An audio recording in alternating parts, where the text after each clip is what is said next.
Assalamualaikum warahmatullahi wabarakatuh.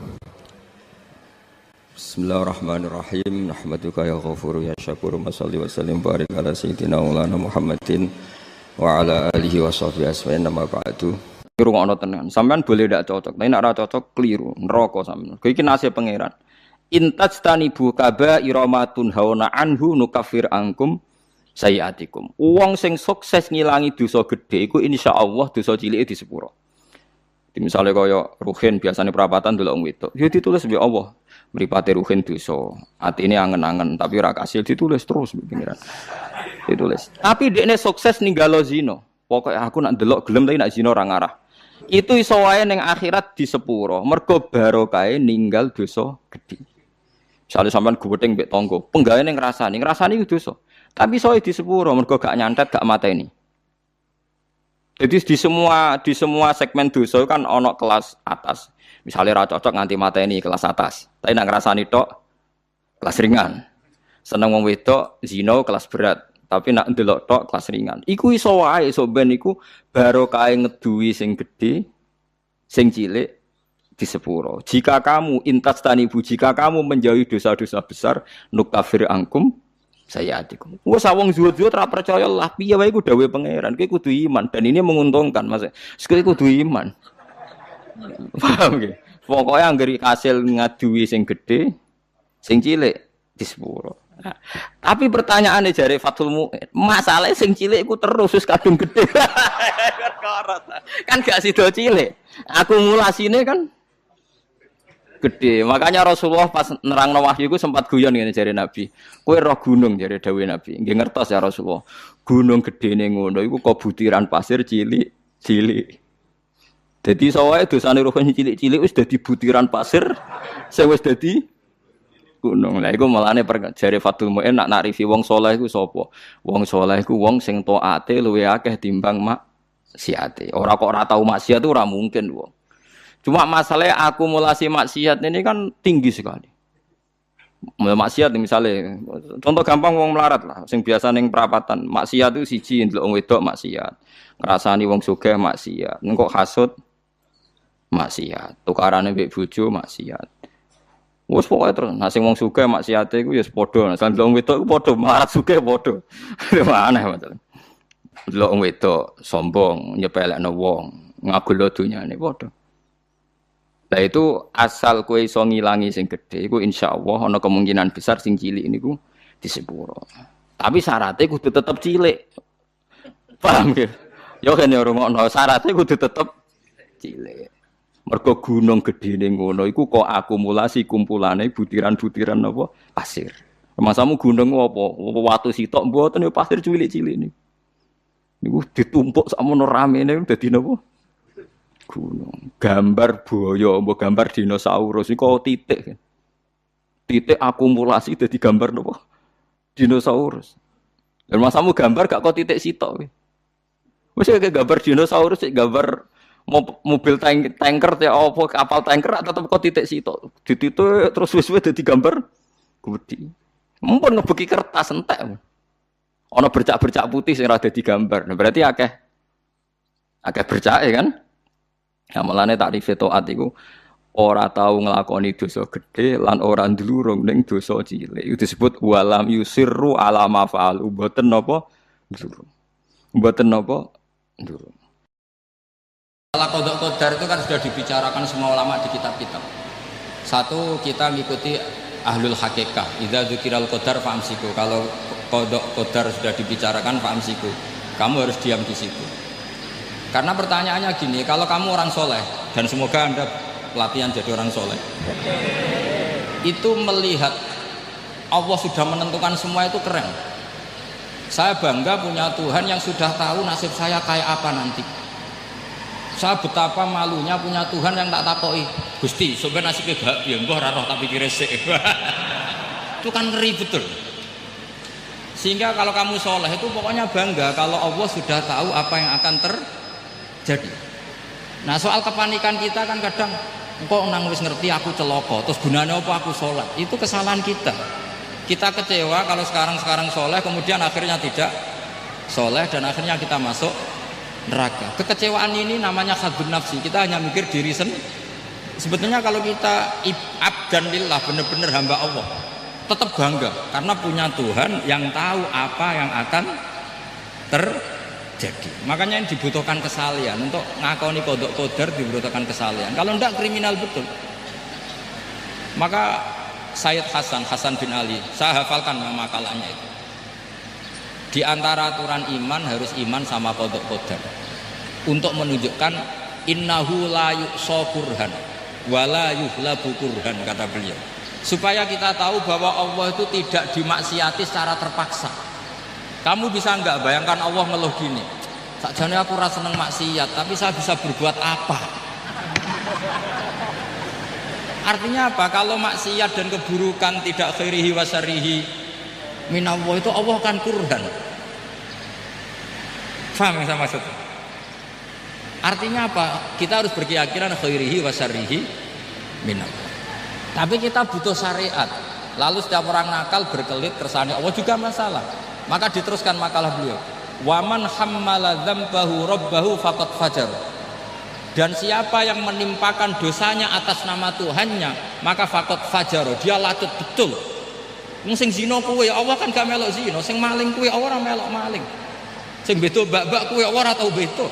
Terus kowe muni kabeh krana Allah, itu kriminal betul. Jadi makanya orang soleh itu harus hafalannya banyak supaya niru-niru orang soleh itu. Ini kan enggak ingin soleh tapi pakai akalnya sendiri. Itu bahaya dalam agama, karena agama itu harus ada riwayat. Makanya beliau menyebut 2 kali. Siapa yang tidak meyakini khairihi wa syarrihi minallah, maka dia faqad kafar. Karena seakan-akan di dunia ini waqa'a fi mulkihi ma la yuriduhu. Kalau kamu bilang syar tidak minallah, berarti waqa'a fi mulkihi ma la yuriduhu, di kerajaannya terjadi sesuatu di luar kehendaknya. Tapi waman hammala dzambahu rabbahu faqad fajar. Orang yang menimpakan dosanya ditimpakan karena Allah, maka faqad fajar. Dia latut betul. Allah tidak ikut maling, tidak ikut zina, tidak ikut korupsi kok. Ini kehendakmu ya. Nah, kalau kamu bisa paham itu, ya sudah jadi orang soleh saja. Kalau enggak, ya pilih wa amsiku tadi apa? Sudah, tidak usah dibahas. Jadi saya mohon semua yang dengar ngaji saya ini, yang enggak tobat supaya tobat, yang sudah tobat ditambahi ilmu, karena biasanya tobat itu ya karena tidak ngerti apa-apa, semua mikir. Itu makalnya Sayyid Hasan bin Ali, cucunya Rasulullah SAW, dan itu diamini oleh semua ulama. Saya pernah ditanya seorang rektor, nggak terima dosen, nggak terima mahasiswa, rektor. Tanya, Gus, yang benar itu Jabariyah apa Qadariyah? Jawaban saya lucu. Sementing soleh dulu. Kalau setelah soleh kamu nggak apa-apa Jabariyah atau Qadariyah. Karena setelah kita soleh, perasaan kita gini. Qaddaronillah ala sholat. Saya bisa berbuat apa di depan kehendak Allah. Sehingga perasaannya orang soleh ketika mengatakan al-abdu majbur adalah mengatakan la haula wala quwata. Asal soleh loh ya, asal soleh. Tapi kalau orang itu tidak soleh, dijawab apa saja ya berengkel. Umpamanya natine ra tau tenang ma Allah. Qadariyah juga sama, ini penting. Misalnya ada orang soleh Qadariyah, mesti cara berpikir, oh pangeran adil ya, sing sholat diganjar swarga, sing zina diganjar neraka. Sing ora nyolong diganjar swarga, sing nyolong diganjar neraka, kan adil. Mosok sing nyolong dilebokno swarga, sing sholat dilebokno neraka, kan jadi lucu. Artinya ketika dia Qadariyah juga ingin membaca hikmahnya Allah bikin aturan. Asal soleh, salah lagi asal. Jadi orang itu setelah soleh itu bisa improvisasi sendiri. Makanya ini pentingnya ayat innalladzina amanu wa amilus sholihat yahdihim rabbuhum biimanihim. Orang setelah iman nanti akan ditunjukkan oleh imannya untuk mengelola was-wasnya setan. Misalnya saya itu termasuk kiai yang terkenal terlalu diundang susah. Karena saya fanatik fikih, saya punya ibu, saya punya pondok, itu artinya punya kewajiban. Yang bisa mengalahkan kewajiban adalah kewajiban sing akbar, yang lebih besar. Nah ini mau diundang mahasiswa ini kan jelas tidak akbar. Nanti maksudnya tarkul wajib di ajli sunnah, wah kriminal saya. Meleburi bapak meninggalkan wajib demi sunnah.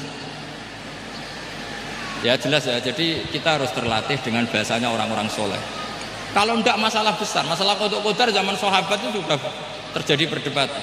Terus ada yang cerita, ada riwayat idza dzikira ashabi fa amsiku wa idza dzikira al-qadar famsiku.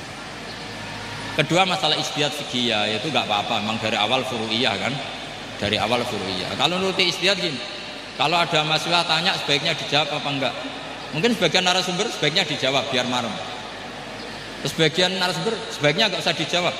Wong mahasiswa ben pinter kok apa-apa takok, gak mandiri. Itu namanya ijtihad. Jadi kalau furu'iyah itu mungkin sekali. Ya ini saya masih punya waktu 2 menit, masih satu pertanyaan itu hoax tadi yang 50 menit enak. Kan itu orang hebat. Apa yang dipilih? Apa berdasar definisi? Apa berdasar kehendak yang milih? Lo kok mulai do pinter, tumben do pinter. Alam raya ini milik Allah. Dan semua di alam raya ini milik Allah. Maka dipilih tidak dipilih itu terserah yang punya apa terserah kita. Apa terserah kriteria, apa terserah definisi. Dalam konteks kita sebagai objek diambil, tentu terserah yang punya. Kemudian Allah bilang, orang-orang itu saya pilih. Nah kalau milihnya Allah berdasar kepunyaan, tentu Allah boleh dong memilih orang yang sebetulnya berstatus dolim. Ya tapi ya tetap dia dolim, tapi ya tetap dipilih. Kenapa ya? Karena Allah yang punya. Saya misalnya orang kaya, boleh nggak punya HP buruk? Boleh kan? Terserah saya. Saya orang kaya, beli HP mahal, medium, dan paling buruk. Boleh enggak? Boleh, saya yang punya. Nggak boleh, Gus, orang kaya harus beli HP yang mahal. Yang bilang harus siapa? Nah, kegoblokan kita ini seperti ini. Nak wong sugih HP-ne kudu larang. Nak wong alim kudu bojone ayu. Sing kudu darani kudu ayu kuwi sapa? Nak maji jalan yang dumdu swarga, lho kudu iku sing swargane mbahmu tapi kudu. Nah, kita ini sering berpikir ngatur Tuhan. Prioritas Muslim terus Islam Indonesia kudu dadi sampling Islam seluruh apa? Dunia. Ya ora usah sombong ngono ya. Kowe tapi ya betul sepuro. Enggak boleh doakan Nabi gitu, enggak boleh. Wa sholli ala sayyidina Muhammad wa ala alihi, enggak boleh pakai ighfir lahu. Masalah kita tahlilan apa alam donga iku terus kamu gunakan. Misalnya terjadi percontohan Islam dunia terus Nabi kapundhut ditalkin, nak ditakoki waman rabbuka piye. Terus Nabi warai waman nabiyuka. Mesti Nabi yo pro, lah aku Nabi coba takoki. Jadi kita ini sering kumo luhur karena kita mayoritas terus jadi percontohan ora usah ngono. Paham ya napa? Ndak usah ngono, mayoritas saya, tapi ora usah GR jadi apa? Percontohan internasional. Mungkin kalau masalah Islam damai ya bagus, tapi itu kan tidak hanya Indonesia. Di mana-mana yang Islam damai juga banyak, dan yang tukaran juga banyak. Toh yang tukaran nggak pernah maklumatkan diri ini percontohan janda. Ya biasa saja. Saya ulang lagi ya. Maka menurut saya nggak akan benar pendapat Khawarij atau pendapat Islam yang keras bahwa orang dosa besar itu keluar dari Islam. Karena ketika Allah mengatakan, kemudian aku pilihkan kitab ini, tak kasihkan orang-orang yang saya pilih. Itu diantara yang pertama adalah meskipun mereka sebagian tetap zalim. Artinya tetap zalim itu tidak menjadi dia keluar dari status Islam. Paham ya? Sekarang saya tanya, yang dikatakan warga Indonesia itu siapa? Ya siapapun yang bergeografis di Indonesia, lahir sebagai akta Indonesia, saya orang Indonesia. Kemudian ada yang penjahat, ada yang maling, kita penjara. Apa dia keluar dari kebangsaan Indonesia? Enggak kan? Sama ketika orang Islam menjadi zina dan fase koruptor, keluar dari Islam enggak? Enggak. Karena Allah tetap bilang faminhum. Apa? Faminhum. Jelas ya? Wes kayak ngarah Khawarij. Kenapa? Kalau Khawarij cara berpikir itu ekstrim. Setiap dosa besar itu mengeluarkan orang dari status Islam. Oh, itu bahaya sekali. Karena nanti kalau itu iya, kita akan kehilangan banyak orang nopo Islam. Makanya Nabi nanti ngendikan, saya berharap yang nanti masuk surga dari umatku itu separuh, 2/3. Itu kata ulama-ulama. Kalau kita pakai mazhab Khawarij, orang Islam itu tidak sampai 1/3. Karena banyak yang keluar dari Islam. Duwe keris gak Islam, duwe akeh gak Islam, nglakoni jimat gak Islam, nyekel patok gak Islam, dosa gede gak Islam, korupsi gak Islam. Terlalu banyak yang kita usir dari Islam. Lalu kita ngusir atas nama apa? Coba. Kalau atas nama Tuhan, kamu tidak Tuhan. Atas nama wakil Tuhan, Tuhan tidak pernah mewakilkan ke Anda. Orang-orang mandate. Yang kita tahu dari Quran ya ayat ini, tsumma awrasnal kitabal ladzina astafaina min ibadina. Kemudian kitab ini tak kasihkan orang-orang yang saya pilih, dan orang yang saya pilih itu faminhum zalimul li nafsi, dan sebagian dari itu adalah orang zalim, dan itu jelas bagian dari itu. Artinya keluar apa masuk? Keluar apa masuk? Masuk. Meskipun ya yang zalim tetap berstatus zalim, kayak warga Indonesia, ini semua warga Indonesia. Paham ya? Yang maling ya tetap warga Indonesia, meskipun ya tetap maling. Jelas ya? Tenan ora gitu. Makanya ahli sunnah itu pendapatnya falam nukafir mu'minan bil wisri. Kita tidak akan mengkafirkan orang mukmin hanya karena melakukan dosa. Kenapa ya? Karena Allah bilang faminhum setengah sangking itu masuk bagian. Dan itu luar biasanya Allah disebut istofaina. Tetap orang-orang pilihan. Maka ini penting saya utarakan supaya kita ini tidak sok-sokan ya. Terus yang zalimul li nafsi pun potensi dimaafkan sama Allah. Asal dia tobat, dan tobat itu sama Allah nggak ada batasnya. Malam yuhur kiri sampai apa? Nafas apa? Terakhir. Dan kadang orang itu sebetulnya nggak niat tobat, cuma ada perilaku tertentu sehingga dan Allah itu simpati. Itu juga banyak yang diterima tobatnya Allah. Makanya kata ulama-ulama itu, istighfar itu tidak syarat diampuni. Yang menjadi orang terampuni itu kehendak Allah. Istighfar itu bagian kecil dari syarat-syarat itu. Bisa saja orang tanpa istighfar tapi diampuni Allah. Misalnya Allah dawuh wa yaghfiru ma duna dzalika limay yasha. Itu bukan limay yastaghfir tapi limay yasha. Contoh masyhur kan, kamu pernah dengarkan ada orang nakal itu, mau misah itu ya kira-kira lonte atau apalah. Dia datang pulang ketika melihat anjing ngeleti pasir, dia berpikir ini kehausan kayak saya. Kemudian dia turun ke sungai memberi minum anjing itu, kemudian Allah memaafkan dia karena itu. Pas itu di semua hadis riwayatnya dia tidak pernah istighfar. Terlalu punya perilaku yang menjadikan dia diampun. Banyak enggak seperti itu? Banyak, makanya wa yaghfiru ma duna dzalika liman yasha. Mayasa itu ya yang digedaki Allah. Bisa saja kalian ini sering istighfar tapi enggak dimaafkan Allah. Tapi delala punya satu perilaku yang cara Allah itu penting, kemudian dimaafkan. Kayak Saharatu Fir'aun, itu dia tidak pernah istighfar, tukang sihir Fir'aun. Dia diampuni Allah, dikasih iman tuh gara-gara jadi wong Jogja. Terus ngono tok. Jadi pas mau duel adu sihir. Iku dalah dekne mendingan ya. Qalu ya Musa imma antulqiya wa imma annakuna nahnul mulkin. Monggo jenengan riyen napa kula riyen. Dadi gara-gara dekne didikan Jogja niku. Lah wong ape duel, mestinya tarung itu semakin cepat mengambil kesempatan kan semakin menang. Ini sudah jelas tarung. Ngapunten jenengan riyen napa kula. Lha iku pangeran itu terus simpati. Wong kok sopane ngono apa?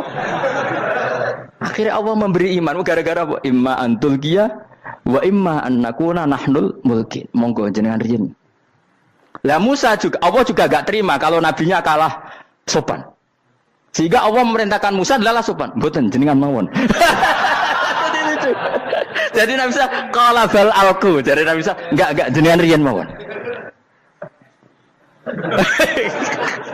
Jadi coba itu kan unik. Dia tidak ingin diampuni Allah, tapi adalah dia sebenarnya satu perilaku yang menjadikan Allah itu simpati, yaitu kesopanan dia dengan Nabi Musa. Imma antulqiya wa imma annakuna nahnul.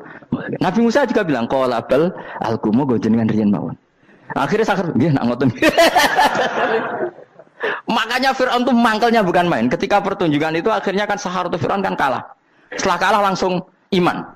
Maka kata Fir'aun, ini jelas Musa itu guru kamu. Cuma pura-pura saja kamu pro saya. Lah buktinya apa? Jari buktinya tadi monggo-monggonan gitu. Makanya Fir'aun bilang, innahu lakabirukumul ladzi 'allamakumus sihr. Wah, itu mesti Musa itu gurumu. Padahal dia enggak kenal sama sekali. Cuma gara-gara monggo-monggonan tadi itu akhirnya terus pikirannya Fir'aun, wah, mesti wis kenal suwi, mau gayane tok. Mergo gara-gara monggo jenengan riyen. Mboten monggo jenengan mawon. Jadi makanya sampean jangan putus asa. Makanya keliru sekali kalau kita bilang diampuni Allah nunggu istighfar. Enggak.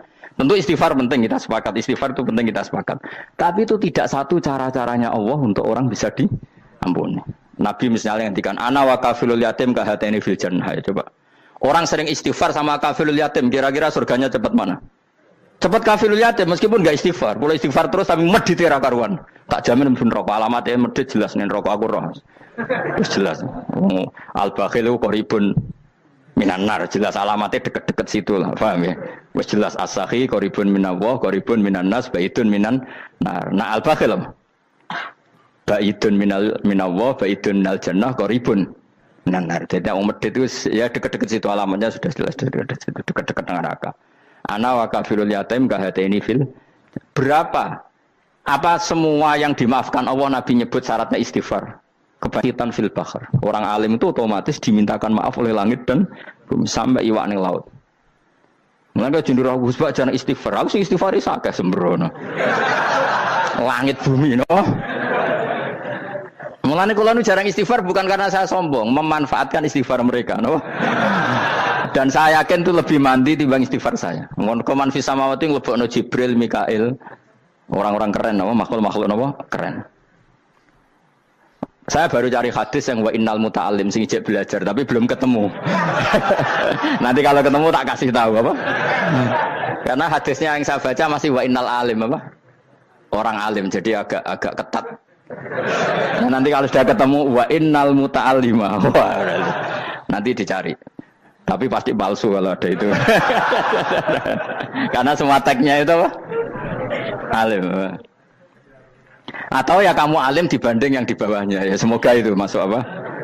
Jadi dibanding orang Papua kan harus alim. Saya ulang lagi ya, ini penting sekali. Jadi latihlah jangan punya gerakan takfiri orang lain dianggap kafir, orang lain dianggap kafir karena Allah tidak pernah mengusir hambanya. Meskipun apapun salah najiyah kata Allah tetap faminhum. Apa? Faminhum. Hum itu rujuknya ke yang depan. Jadi termasuk orang-orang yang saya pilih adalah faminhum zalimul li nafsi. Tetap dia di arena itu. Nisbatnya Islam ya tetap di area Islam itu. Meskipun yang ya kayak warga Indonesia coba. Warga Indonesia itu siapa yang terlahir di Indonesia dan berKTP berkartu keluarga Indonesia sudah. Nanti tentu yang bajingan tetap bajingan, yang koruptor tetap koruptor. Tapi menjadi warga Indonesia terus keluar dari warga Indonesia. Tetap warga Indonesia. Kira-kira seperti itulah analoginya. Tetap istofaina tapi tetap berstatus faminhum zalim. Tapi rujuknya kan tetap faminhum ikut setengah saking alladzinas tofaina. Mulane ngaji sing tenanan kowe ora usah anut khawarit. Khawarit itu apa ngamukan. Sithik-sithik wong liya salah yo apa-apaan. Lho saya juga mangkel be wong zalim. Semua orang soleh mangkel be wong zalim, tapi ya dihukum saja. Misalnya dalam Islam ada qisas, ada had, ada hadul qadzab, hadus sariko. Ya hukuman ya hukuman saja, tapi hukuman itu tidak bisa menghilangkan status. Ya sama seperti manusia tetap manusia, meskipun apapun dia ya manusia. Ya tadi misalnya manusia itu siapa? Ya manusia itu ya manusia.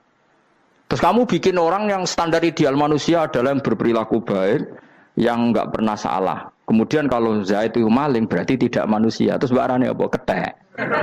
Tidak bisa, makanya kembali lagi dinul aja. Kamu bikin definisi manusia itu tidak usah seangkuh itu. Manusia seperti ini manusia ya sudah, maling ya manusia, orang soleh ya manusia, orang sedengan ya manusia. Lelaki itu apa? Yang punya alat kelamin penis itu lelaki titik sudah. Sehingga nanti warisannya ya dia lelaki. Sholatnya dia bergaya. Kamu tidak usah bilang gini, lelaki adalah yang cakap memimpin, yang maco, yang kuat. Jika kalau tidak seperti itu namanya perempuan. Terus kamu membolehkan yang seperti ini jadi makmumnya perempuan. Imamnya perempuan sing maco. Kacau enggak kalau agama nuruti logika-logika itu? Enggak, jawab aja. Kacau. Lalu lucunya sekarang banyak kecerdasan yang mengarah ke sana. Makanya agama ini jadi kacau. Karena sudah ada dinul ajais. Agama ini agama ummi. Ya agama ini agama ummi. Kata Allah, huwaladzi ba'atsa fil ummiyin. Ummiyin itu lugu itu polos. Jadi kalau orang polos misalnya gini. Ini apa? Kira-kira kalau jawab orang polos ini. Jam. Bagus kan jam? Jam untuk apa? Penunjuk waktu ya sudah seperti itu. Tapi kalau orang engkek. Ini itu apa jam? Itu barang murahan. Bulat kan oleh jawab. Mau numpak mobil carry itu apa? Itu black melaku. Yang mobil itu Alphard. Jadi kacau. Enggak boleh agama dibawa ke sana. Apa? Agama di sana dibawa ke sana.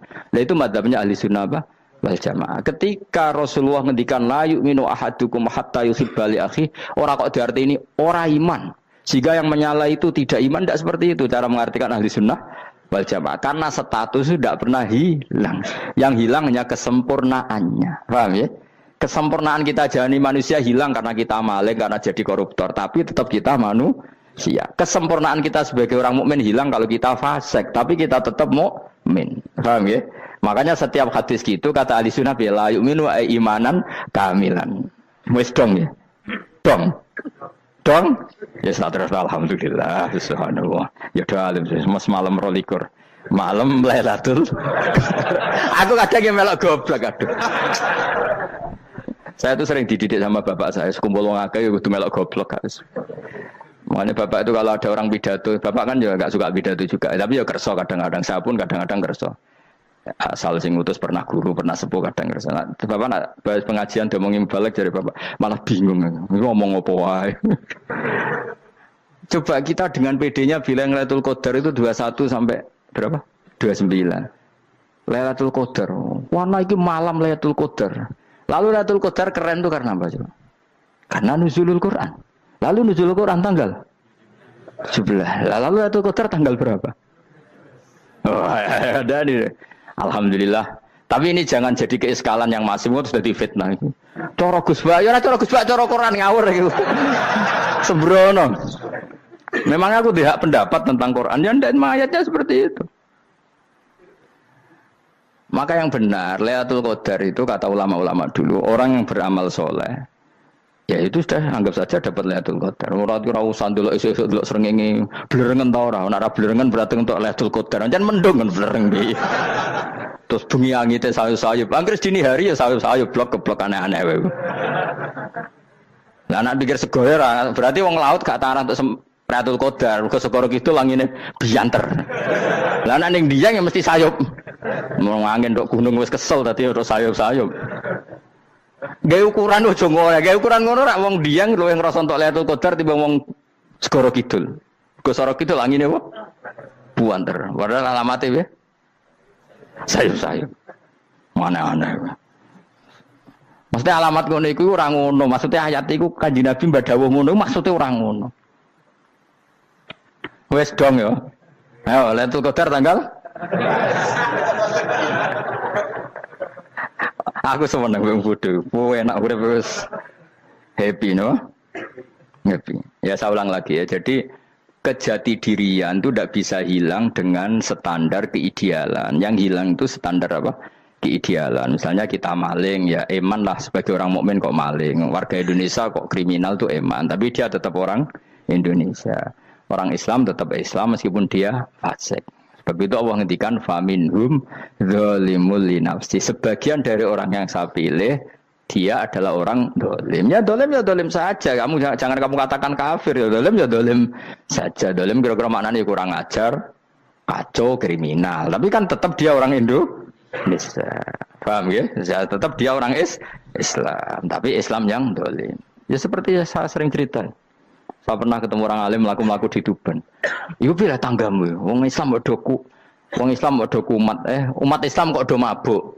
Ya tentu oknum ya. Tapi dari orang alim tadi, itu orang umat Islamku. Islam sing kumat. Ya. Jadi orang Islam itu hanya dua, umat Islam sama Islam yang kumat. Jadi kalau pas fasik ya Islam kumat. Kalau pas waras umat Islam. Ya sudah itu bolak-balik. Ya, jadi umat Islam. Jadi kalau di Jogja atau di Jakarta ada orang mabuk, itu berarti Islam sang kumat. Kalau pas ngaji, umat Islam. Tapi kadang orang yang sama, ya kadang umat Islam, kadang Islam yang kumat. Ya sudah seperti itu. Dan nanti pas diambil Allah, ya tetap statusnya dua tadi. Umat Islam dan Islam yang kumat. Jadi jelas ya. Jadi jelas sekali makanya orang Khawarij itu kata Rasulullah syarrul khalqi wal khaliqa. Ela-ela makhluk itu orang Khawarij. Karena dia menghilangkan status kejati dirian. Itu bahaya bagi kelangsungan negara. Negara maupun agama. Jadi misalnya kalau orang nyuwun sewu misalnya ada orang kriminal di Indonesia. Terus dianggap gak warga Indonesia. Terus mau dibuang kemana? Coba. Sama kalau semua orang Islam yang salah dianggap kafir. Terus lalu mau kamu buang kemana? Padahal dengan kamu katakan kafir, artinya dia sudah tidak wajib sholat. Orang kafir tidak wajib sholat, tidak wajib puasa. Apa tidak lebih ngeri?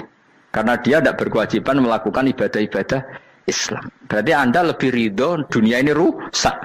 Jadi kalau misalnya Zaid karena megang patok kuburan atau melakukan dosa besar, kamu katakan kafir. Setelah kafir dia wajib sholat tidak?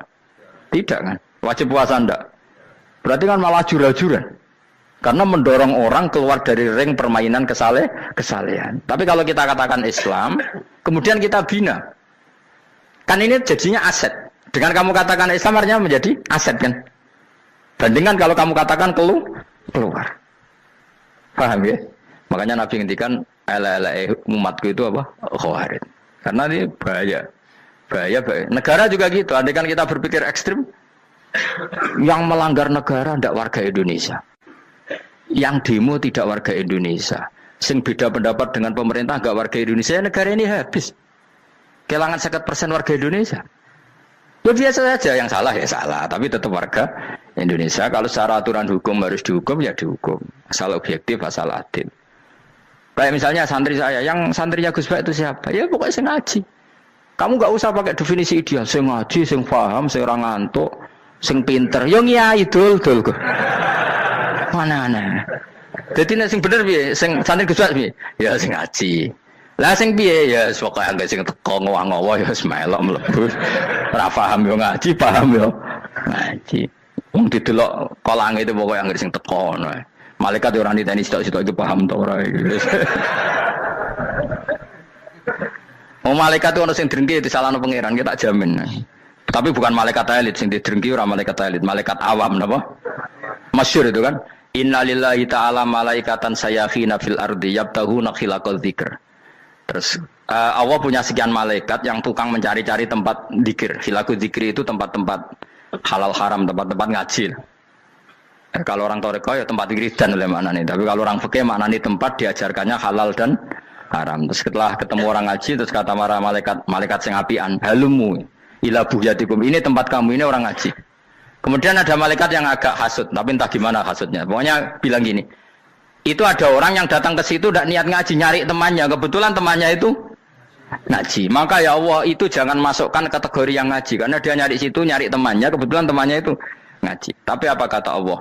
Hum alqaumu la yasqa bihim jalisuhum. Wes ngono lah, asal melok gabung tak sepuro kata Allah. Hum alqaumu la yasqa bihim jalisuhum. Mereka adalah kaum asal ikut duduk saja, ikut nimbrung duduk saja dengan niat yang macam-macam, tetap tak ampuni kata Allah. Tidak penting ya niat ngaji ku hiburan, alternatif di bangling omah sumpah ngadepi bojo. Wes gak penting kabeh. Soale anggere melok nimbrung sah. Enak loh. Nah, ya alhamdulillah. Sauni-unimu. Jadi agama itu pokoknya jangan kulino merubah kesestatusan. Makanya itu hebatnya ahli sunnah wal jamaah. Setiap ada hadis la imana liman la ahdalah. Tidak ada iman bagi orang yang enggak nepati janji. Semua ahli sunnah nafsiri gimana? Tidak ada iman sempurna, tapi dia tetap mukmin, cuma tidak sempurna. Tidak dihilangkan status mukminnya. Masa orang Indonesia kalau maling enggak orang Indonesia? Lalu kamu buat kemana dia? Ya tetap dia orang Indonesia, meskipun tidak ideal sebagai warga Indonesia, tapi tetap orang Indonesia. Jelas ya. Tadi summa awrasnal kitabal ladzina istofaina min ibadina. Terus orang yang istofaina itu berstatus faminhum zalimul linafsi. Tapi tetap istofaina, tetap orang-orang apa? Pilihan. Karena kita alhamdulillah apapun fase kita dipilih Allah menjadi orang Islam. Alhamdulillah alladzi hadana li hada ma kunna linahtadiya laula an hadana Allah. Dan kita alhamdulillah dengan segala kekurangan kita tetap dipilih Allah menjadi muslim. Ora terima muslim pembawa jalalan, enggak keren ta Mas. Jasa no. Jasa. Muslim pecinta Lailatul Qadar. Meskipun salah tanggal. Ayo gumun wong. Gak tau mikir ono to kan. Iya, soalnya aku lah ya yakin itu Qadar tanggal 21. Karena suara mayoritas suara Tuhan. Kula ya melok goblok kan. Kula nek anggar malam 21 ya wiridanku tak tambah. Meskipun aku ya rada eskal tapi Gusti niku suarane tiyang kathah nderek mawon. Oh, inna anzalnahu fi lailatul qadar. Quran itu tak turunkan pada malam. Jadi normalnya Lailatul Qadar itu berbarengan dengan malam. Tapi ya serasa mbok imani biasa wae, mari fitnah, mari wah. Nah biasa. Yang jelas Lailatul Qadar itu bisa kapan saja. Nah ulama dulu bilang ya bisa kapan saja. Cuma kata ulama-ulama bisa saja diturunkan di tanggal itu. Ya bisa itu karena memang nuzulul Quran itu kan tidak semuanya di tanggal 17 sebetulnya.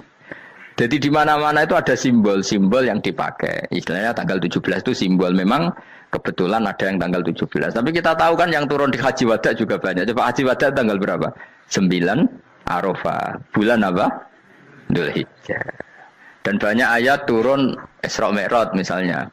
Ayat Isra Mi'raj turun bulan apa? Rejab kan? Ibu yang ngaji dora khatam kecangkeman. Jadi Quran itu tidak hanya turun di Ramadan. Ya biasa saja. Makanya kayak saya itu kan biasa ngaji Quran. Ya setiap saat anggap Lailatul Qadar. Cuma kita ya ikut umumnya orang Lailatul Qadar itu tanggal 21, 23. Aku lah senang malaikat yang bagian panitia itu ben jelas fokus di tanggal itu. Tapi kamu jangan pernah berpikir menafikan hari-hari lain bagi ulama tertentu, bagi wali-wali tertentu. Mereka ngalami Lailatul Qadar kullailah. Banyak wali yang bilang, saya ngalami Lailatul Qadar kullailah. Maksudnya, karena kullailah zaman Nabi itu pernah dituruni Quran. Dan semua itu artinya Lailatul Qadar. Tapi tentu ada simbol. Kayak kemerdekaan Indonesia itu dimulai tanggal berapa? 17 Agustus. Sebetulnya ya enggak. Ketika Jepang kalah itu ya sudah merdeka. Dan daerah tertentu sudah lama dulu merdeka kayak Aceh. Karena dia tidak merasakan dijajah Belanda. Daerah tertentu ada setelah diproklamasikan tetap berjibaku dengan penjajah. Banyak enggak ketika diumumkan kemerdekaan masih yang berjibaku ngelawan penjajah? Banyak. Tapi kita butuh simbol. Jadilah kita ngambil 17 Agustus. Ngono kok ra iso. Jadi tanggal itu ada tanggal hakiki, tanggal simbol. Meskipun yang hakiki ya simbol ya hakiki. Dong ya. Alhamdulillah. Ayo kok pinter aku yo. Maksudnya ben kulino mikir, ben urip itu gak glonyar-glonyor ora jelas. Wah, kalau semoga goblokku barokah menang itu. Karena saya itu kenapa kok tahu goblok barokah itu gini ya. Satu supaya saya tidak takabur ya.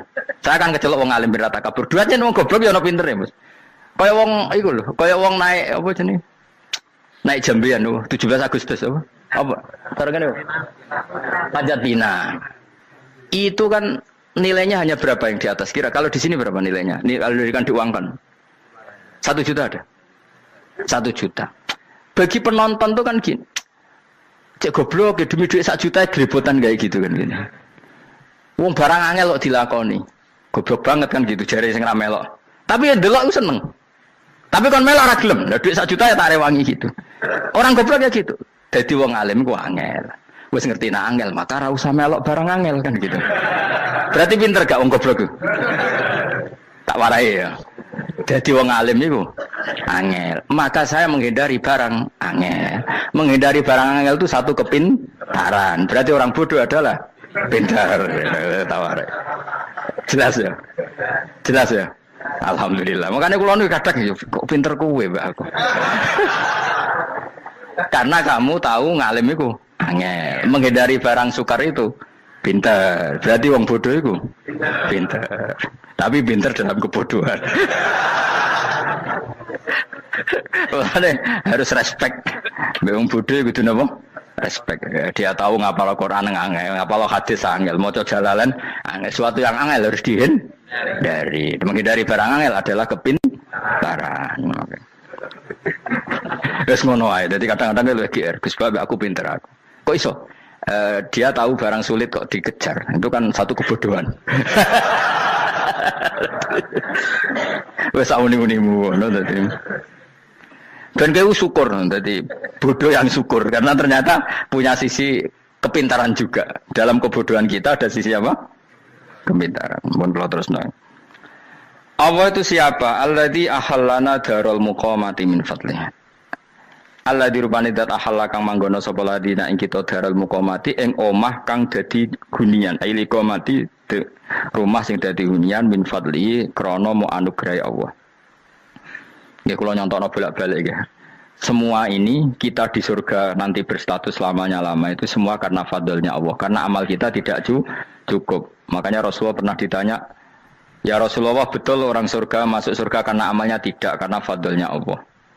Saya berkali-kali cerita dalam kitab-kitab tasawuf diterangkan ada seseorang yang nggak pernah maksiat, hidupnya taat. Kemudian ditanya sama Allah, kamu masuk surga karena apa? Saya karena nggak pernah maksiat, taat terus. Kata Allah, ya sudah kamu di sini aja 80 tahun. Ya kamu nggak apa-apa di surga sini berapa 80 tahun. Si Abid tadi, ahli ibadah tadi protes. Katanya surga itu selamanya lama. Iya kata kamu kan karena amal kamu. Amal kamu di dunia kan hanya 80 tahun. Umur kamu kan hanya 80 tahun. Ya berarti surga kamu 80 tahun dong. Karena kamu menganggap surga karena amal kamu. Fair kan? Amal 80 tahun surganya. Tapi kata jenengan surga itu selamanya lama. Sing selamanya lama itu fadolku itu gak ada habisnya. Kalau amal kamu ada habisnya. Terus kata orang tadi, "Ngimpun Gusti kula mbusga fadole jalan." Gak, aku kecewa jare. Jadi orang itu harus pakai logika. Makanya agama ini ojo nuruti cerdas sing enggak punya sanad. Lalu gunanya amal apa? Kalau kita masuk surga mergo fadole pangeran, bocah kok geblek gendeng campur gak di sanad. Kita ini punya sanad dari guru-guru kita. Kalau semua surga Allah mensifati itu min fadli, ada unsur fadlnya Allah meskipun kita ngamal. Karena tadi kalau karena amal kita hanya sak soleh-solehmu 80 tahun. Iku enak soleh terus. ABG puber pacaran tua dadi mubalek ya ta ora. Ayo ngaku ae. Tuane delok nduang dutan gede-gede sunah Rasul. Coba kuwapir suwi bareng Islam anyaran sudah dadi mubalek banyak. Artinya enggak 80 tahun total kita jadi orang apa? Soleh. Mustafa teteng soleh ya lagi gayane saiki khusyuk. Bisa numpak trail gaul. Untung ngrungokno Harley dhisik. Nah, kalau karena amal kita berarti kita di surga hanya 80 tahun. Terus kata Allah, ya tapi kata jenengan surga selamanya lama. Yang selamanya lama itu fadl saya. Anugerah saya itu tanpa batas. Makanya kita tetap yakin kita seperti ini nanti di surga itu kabeh fadlile Allah. Seperti nas di sini apa? Alladzi ahallana darul muqamati min fadli. Bukan karena amal tapi apa? Min fadli. Bahwa amal kita itu ikut dipertimbangkan iya, tapi ya termasuk yang dipertimbangkan, bukan segala-galanya. Yang paling menjadi abadi di surga adalah fadlile Allah, karena fadl dan rahmatnya Allah itu yang tidak terbatas. Jelas ya nama ayatnya apa? Alladzi ahallana darul muqamati min fadli. Laya masuna orang kepona ing kita via ing dalam jannah apa nasobun apa kangelan eta abun desi kangelan walaya masuna lan orang menyentuh nak ing kita via fil jannah apa luhu pun apa kerepotan. Iya untuk kesip kepayaan minata api saking repot. Li ada mitaklifi krana ora anane mukallaf via ing dalam jannah. Ning swarga supaya enak ora perlu traweh, ora perlu macem-macem. Semen kelon ambek idadari sing nganggur-nganggur semen kelon. Nak sing saleh-saleh papan atas sesuai pangeran sesuai kelas masing-masing napa? Sesuai apa? Kelas masing-masing. Nah sing kuapok melarat menawa numpak ampat ngalor gitu tuwabrakno bariku njaluk meneh tuwabrakno meneh. Saking dendame ning donya ora alpat ra iso numpak. Dadi numpak kan ya templono jurang wae ya. Bariku njaluk apa? Anyar meneh. Bojo ngono sing wayu bawa gentine, buak gentine. Saking dendame di bojo elek ning donya. Serapo bos gak masalah ini swarga aman apa? Wa dzikrusani uta nyebut sing kedua atabi'i kang anut lil awali maring sing awal kudu tasri karo nyeplosno binafsi lan nafekno lugu. Maksudnya nasab manane repot, lugu yo manane repot kok diatafno berarti bener-bener ning akhirat itu yo ora ono repot, ora ono kangelan. Waladina uta wong akeh kafaru kang kafir sapa ladina, iku lahum tetep kedhe ladina naru jahannam ten neraka jahanam. Orang-orang kafir itu pasti masuk neraka. La yuqta. Maksudnya kafir dengan definisi yang mati alal kufri. Kalau masih di dunia kamu tidak bisa menvonis si A si B pasti kafir karena finalnya adalah di husnul khotimah atau suul khotimah. Maka status sekarang. Kita dikatakan mukmin ya sekarang, yang sedang kafir ya sedang kafir. Bisa saja yang sedang fasik nanti mati soleh, yang sedang soleh nanti mati fasik. Makanya kita enggak berhenti doa apa ya muqallibal qulub tsabbit qalbi ala dinik, karena kita tidak pernah tahu.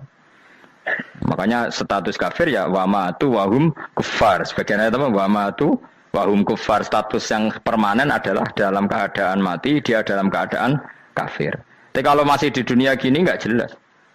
Makanya saya suwun ya, kalau kita harus toleransi sebagai warga Indonesia, kalau kamu orang alim, toleransi atas nama agama, karena yang sedang kafir pun tidak jaminan selalu kafir. Jadi kita tidak perlu musuhan, karena memang semuanya tidak mesti. Ya itu kalau atas nama agama. Kalau atas nama negara, ya memang kita berkawan atas nama sama-sama bangsa Indonesia. Kalau atas nama agama ya memang nggak mesti juga. Bisa saja mereka husnul khotimah. Kita tidak pernah tahu. Makanya Allah terbilang waku lulina siapa husna dengan siapapun yang baik. Lah soal nak diperangi kita perang ra kudu wong kafir. Lah bela dibaca wong Islam ya males nah. Lagi meneng ae disembelih. Wah.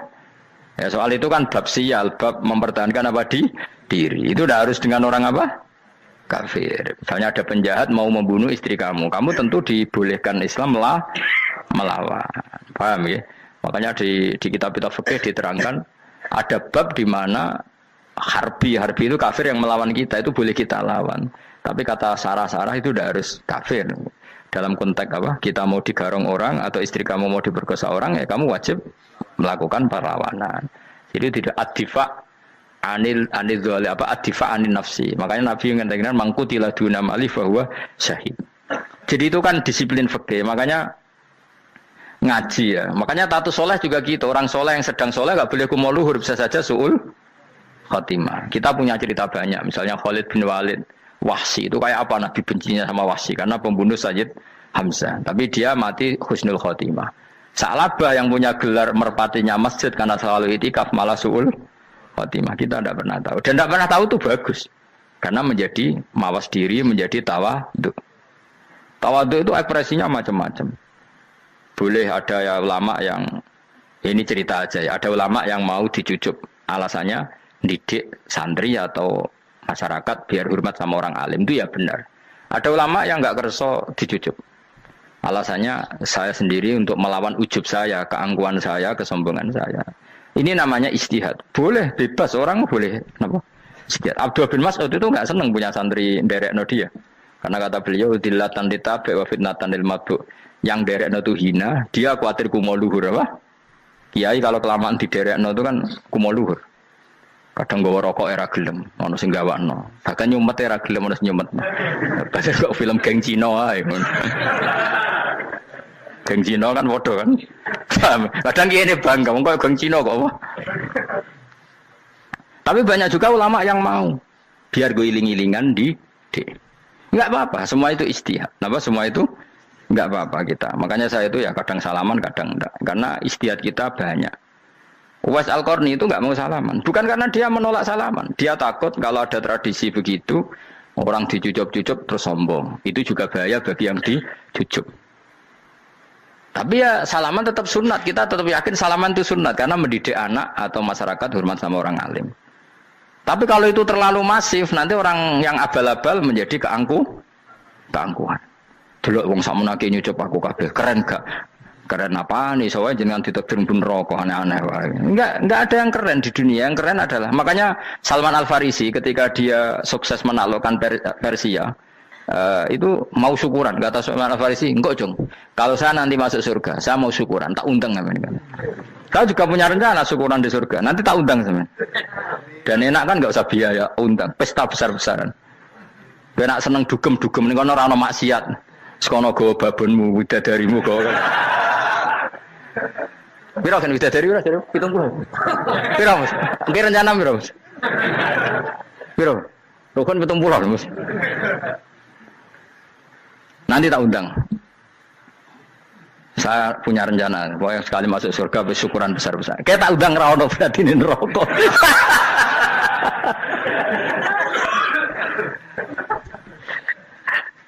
Tapi nek ngundang aku ra ono beda kelas sembrono gitu. Dataku ora ono ning kelas wargamu ora ono.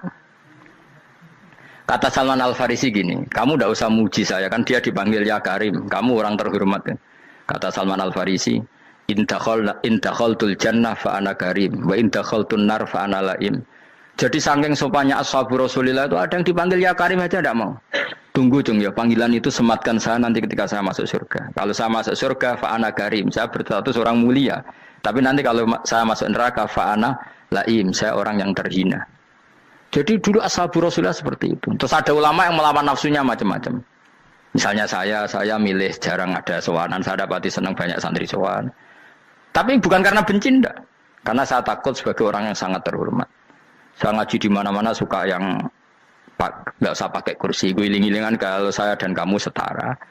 Saya sebenarnya bisa aja minta kursi tinggi kayak ketua MK.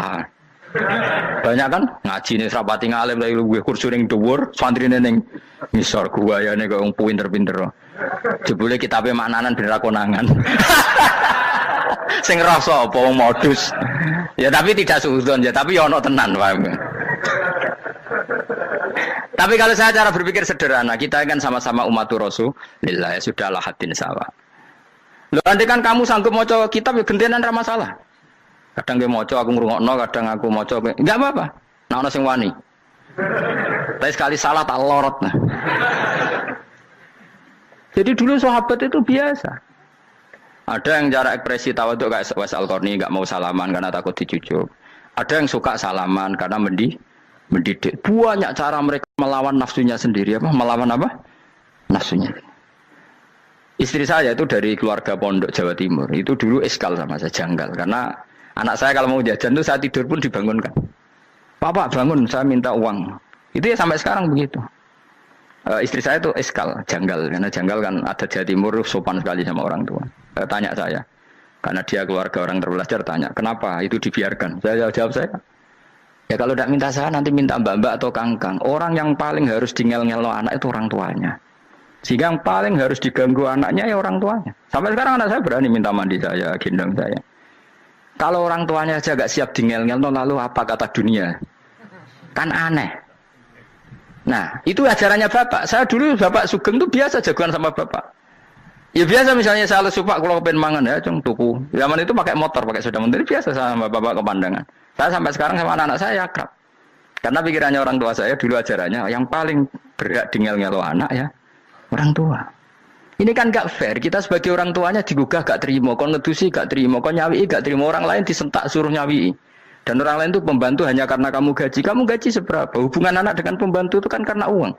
Kamu ingin berbasis hubungan hanya karena itu goblok sekali. Hanya istri saya nerima. Jadi ini bukan berarti saya bikin konsep begitu ya. Ini cerita saja. Banyak guru-guru kita termasuk orang tua saya kalau ngajarkan gitu. Tapi ya tentu ada orang yang ngajarkan anak oleh gugah wong tuane pas turu. Ya kalau pas turu ada alternatif ibunya nggak apa-apa. Kalau nggak ada ibunya juga nggak ada. Terus alternatifnya orang lain kan buruk sekali. Kalau alternatifnya orang apa? Lain. Tapi orang tua kita kadang kesuwen oleh didik adab berlebihan sampai anti ilmu. Ya itu tadi didik adab tapi anti. Ojo gugah wong tuamu, wong turu digugah. Akhirnya nyon sewu minta tonggo, pernah bulik bude yang kadang nyon sewu mereka sendiri susah kan, nggak punya uang kan terjadi kacau. Demi adab tapi menghilangkan ilmu. Tidak boleh. Nomor satu itu ilmu baru adab. Coba orang paling berat dingel-ngelo anak harusnya siapa coba? Orang tua. Jadi mestinya pas ke turu digugah ya santai wae. Ini sudah tepat.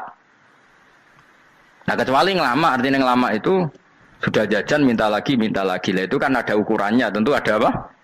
Ukurannya. Tapi kalau fi awali marroh jajan hari pertama di hari itu memang jajan pertama kan nggak dolim. Kecuali minta yang ketiga keempat lah itu baru mungkin salah. Akhirnya istri saya menerima konsep ala saya ya sekarang ya menerima.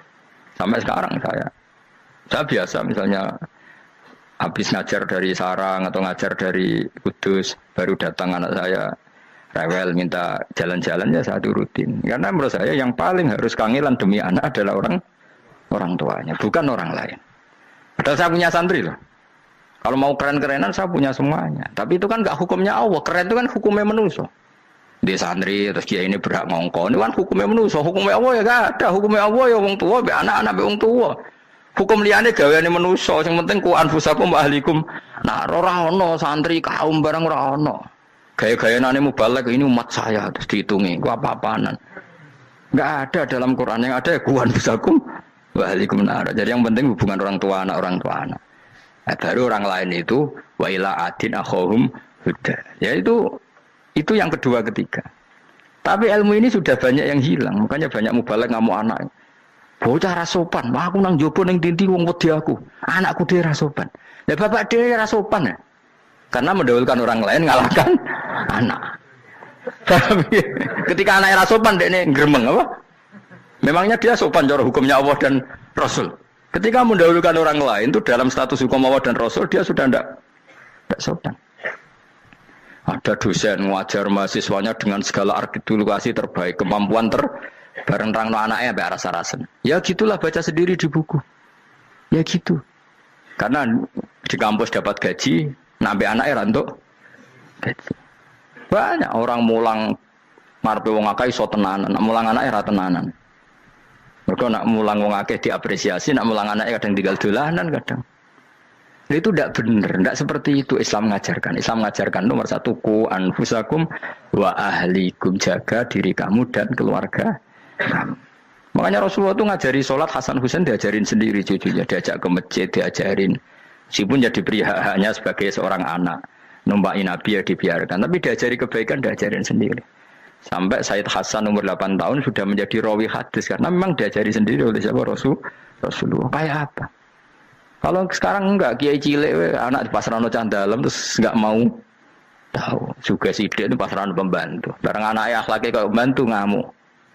Memangnya yang bikin itu siapa? Yang memulai siapa?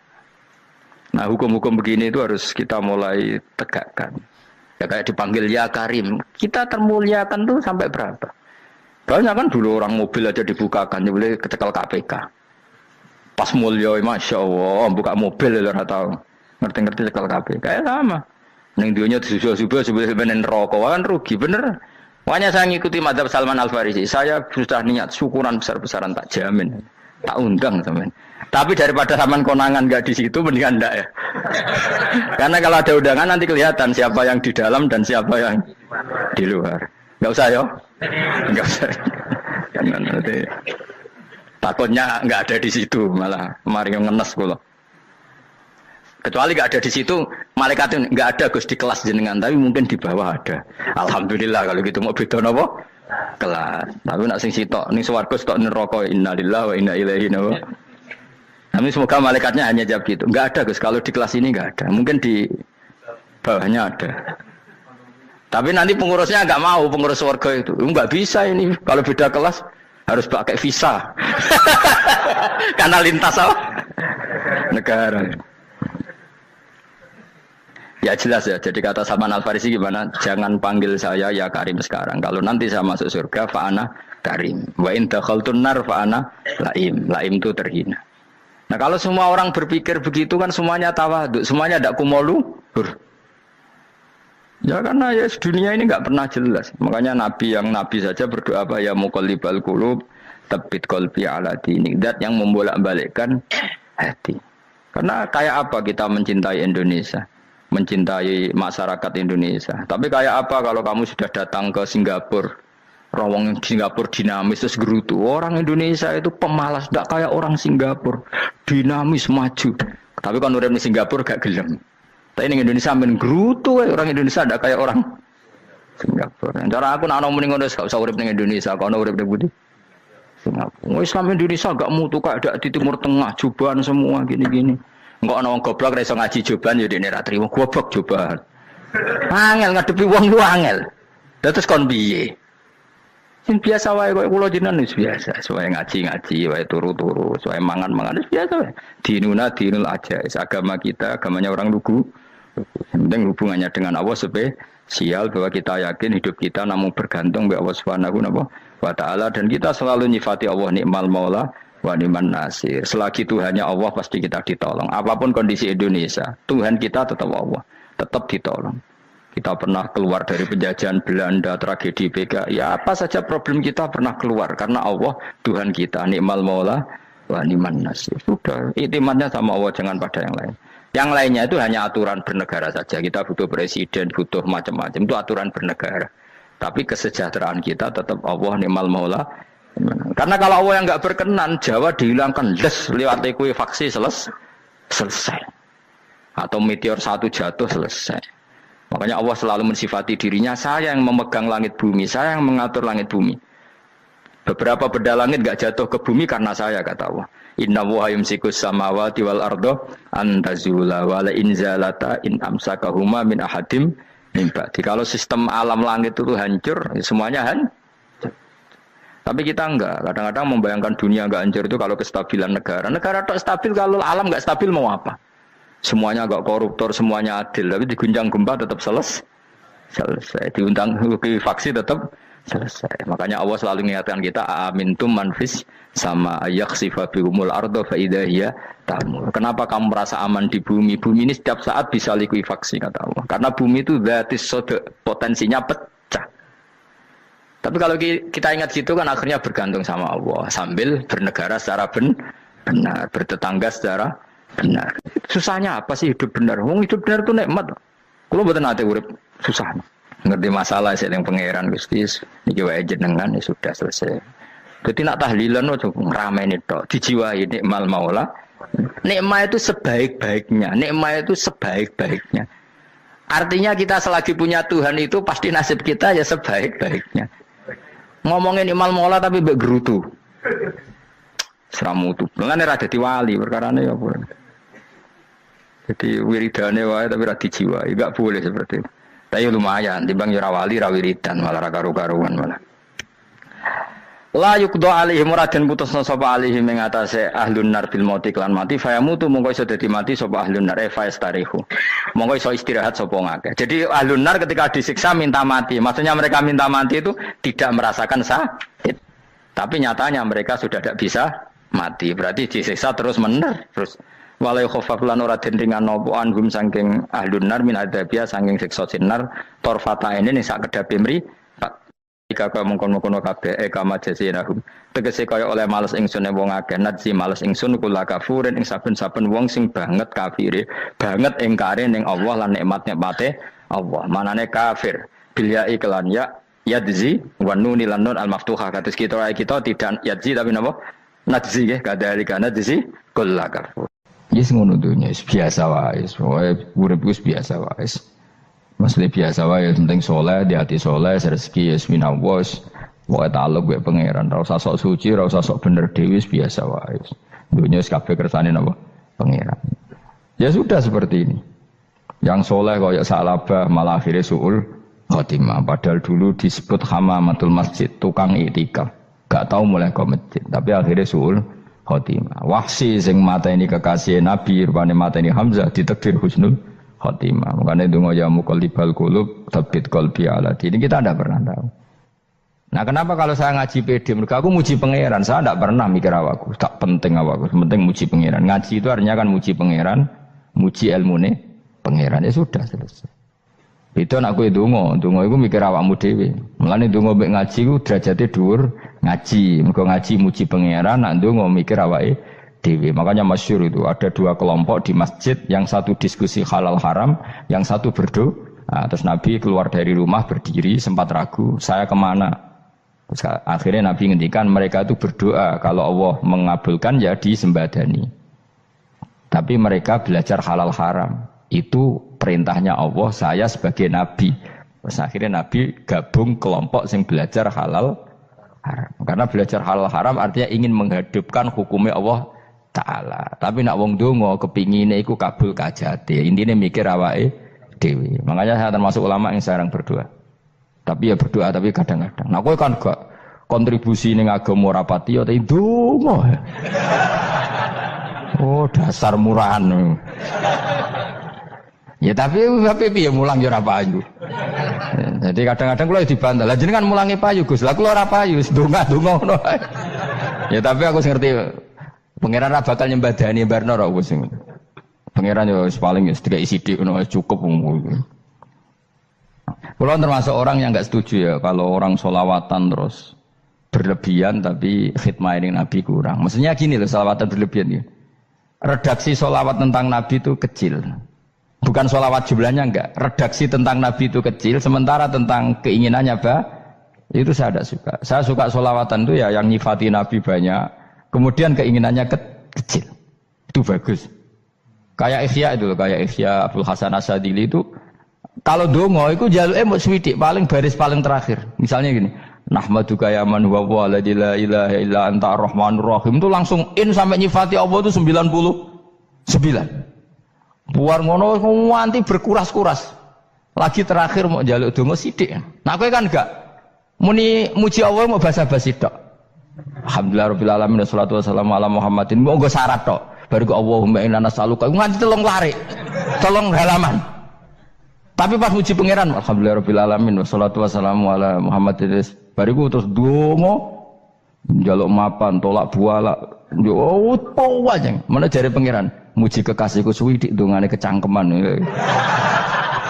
Lah saya tuh gak suka jenis itu. Harusnya sholawatnya itu yang panjang. Maksudnya nyifati Nabi yang panjang. Baru mintanya sedikit. Itu bagus. Di akhlak.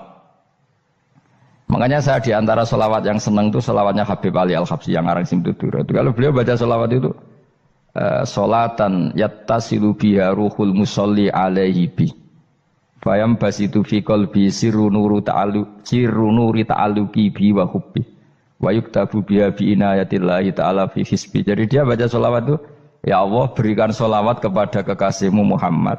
Dengan sholawat ini rohnya saya, musolli itu rohnya saya yang membaca sholawat, bisa sambung dengan rohnya Rasulullah. Dan setelah sambung saya terhitung sebagai orang yang mencintai Rasulullah. Dan saya berharap dari cinta itu saya tertulis sebagai umatnya.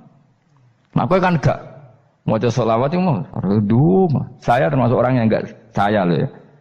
Tapi ya tetap baik dibanding nganggo primbon ya satu sholawatan ya. Tapi boyo punya etika lah dengan Rasulullah itu. Boyo kalau dongo nyifati Nabi yang banyak, ya baru keinginan. Kan banyak itu sholawat yang seperti yang saya misalnya di kitabnya Sayyid Muhammad ada Allahumma sholli ala sayyidina Muhammad nuri kalam alladzi. Wah nyifati Nabi itu sampai panjang lebar baru menceritakan hajatnya. Kalau kamu kan enggak nyifati Nabi basa-basi, mau sidik kan. Malah kadang orang sholli ala Muhammad. Kok ala Muhammad muni Sayyidina aja disoal. Masalah terus baru kudungannya apa? Panjang. Saya termasuk yang enggak setuju karena itu menurut saya kurang etika. Makanya Rasulullah itu kalau berdoa kalau sudah nyifati Allah coba tak beri satu contoh saja doanya Nabi. Alhamdulillah hamdan yuwafi ni'amahu wa yukafi'u mazidah ya Rabbana lakal hamdu kama yanbaghi li jalali wajhika 'azimi sultanik. La nuksi sanaan alaika anta kama asnaita ala nafsik. Itu sudah berapa itu nyifatina? Itu belum doanya tuh. Nah kamu kan enggak Allahumma alhamdulillahirabbil alamin Allahumma ya Allah di hajati gremeng titik seramu tuh tenan. Jeneng gak bakat wali. Nah cara kula iku sisen ngono. Kula wis sering ngamini dongane wong ngono tapi ning atiku amin maksudnya amin barno mawon Gusti. Nanti aku amin tapi amin ku barno mawon Gusti. Wong ora jelas ngono berarti. Jadi aku muni amin tapi amin barno maksudnya ya Allah barno amin ngono maksudnya. Jadi karena tadi setahu saya doanya para nabi, para wali itu memang seperti itu. Ya coba itulah doa tadi aja yang saya sebut itu berapa kalimatnya? Apa? Alhamdulillah hamdan yuwafi ni'amahu wa yukafi'u mazidah ya Rabbana lakal hamdu kama yanbaghi li jalali wajhika 'azimi sultanik. La nuksi sanaan 'alaika anta kama asnaita 'ala. Enggak terhitung pujian saya kepada engkau sebanyak engkau memuji pada diri engkau sendiri. Allahumma inni a'udzu biridhoka min sakhatika fi mu'afatika min uqubatika wa bika minka. Allahumma sholli bi haqqi jabarutika wa bi khawfika. Kan panjang sekali doanya wali-wali itu, tapi semuanya mensifati Allah. Bahkan banyak yang kemudian lupa enggak doa. Coba haji, doa haji itu coba. Labbaik Allahumma labbaik la syarika lak innal hamda wa ni'mata laka wal mulka la syarika lak wa ni'mat. Itu kan labbaik saya siap melaksanakan perintahmu ya Allah sa'dik. Engkau yang punya pujian, engkau la syarika lak lakal.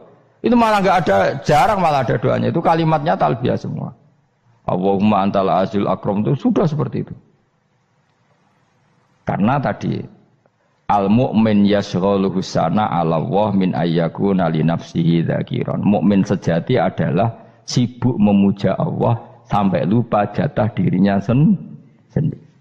Nah, kowe kan gak mujine Allah basa-basi, dongane tenanan. Itu jadi makhluk aneh, itu jadi hubungan mbek pangeran itu wong aneh. Ya tapi jen ra bakat wali semono iku dadine semono iku. Ya tok ngono kok mari wali kakean malah gak elit. Jadi, tapi saya mohon itu di sholawat itu usahakan jumlah paling enggak jumlah sholawatnya banyak, doanya sedikit. Paling enggak misalnya kamu tidak punya kalimat yang apa baik ya mau sholawat ping 100 itu gak ada salah biar gue iling-ilingan apa kita menyebut kekasihnya Allah lebih banyak ketimbang kita menyebut hajat kita sendiri ya gitulah, paling tidak punya etika seperti itu ya. Kalau kamu nggak punya segot-segot sing keren, bacalah sholawat berapa? 100 terus cerita awam Gusti utang kula kathah. Mungkin ra jawab wis roh.